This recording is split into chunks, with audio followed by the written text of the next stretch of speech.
there is some dissatisfaction. It is shown by the vote, and it is necessary... 1969 saw what later became the John Gorton Dons party election.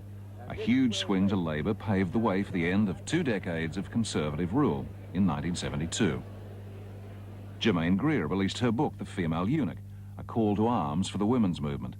And everywhere, authority was under siege. Even school children went on strike. So you've been on strike today? Yeah, since lunchtime. We had a meeting at lunchtime, and there was a great feeling that something needed to be done immediately, and so a strike just arose out of it. Let the sun shine, let the sun shine in, the sun shine in. Let the sun shine, let the sun shine in. Above all, the 1960s were a time of optimism, and Hair reflected that, a glittering mirror held to a hopeful audience. Beyond the nudity and leaping about, the show did raise forbidden issues like racism, the environment, sexual hypocrisy, and the use of drugs.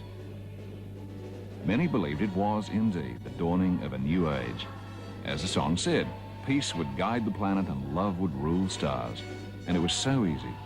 All you had to do was grow your hair, wear beads and flares and smoke dope, and the sun would shine forever on eternal youth. In a sense, you caught a vision of a new world and a place of truth and freedom and justice, and they're good values. And people espoused them, and I think the problem was most of us expected those who espoused them to live up to them.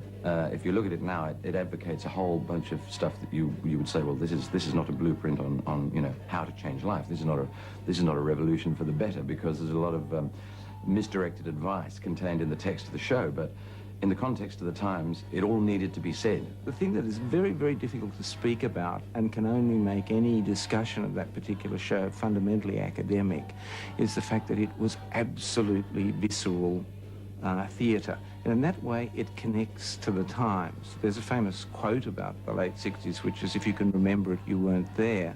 And in essence, that also applies to Hair.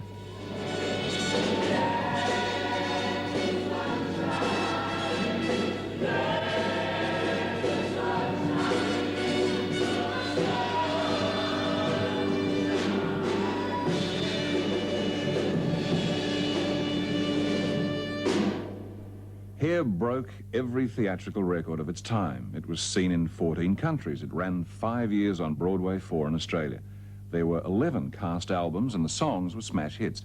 Everyone had the poster, and everything was possible, even a perfect world. It was a revolution. But like all revolutions, a lot stayed the same. Reality would dawn much later, when we grew up, to discover credit cards, the Whitlam dismissal, the wreckage of drug abuse, unemployment, HIV, and the greed is good crash of the 80s. And just by the way, Hair made a lot of people a lot of money. The units to an investor in Hair were $1,000 each, and I bought several of these. We all got our money back within 7 or 8 weeks, and since then we've made 250%, I think. And of course the spin-offs from Hair has been amazing. There are Hair posters, the programs, of course, Hair posters, Hair car stickers, even Hair matches. And this all means $1 to Harry, not for the investors, but for Harry. But I don't mind. I mean, after all, I take 80% of his money.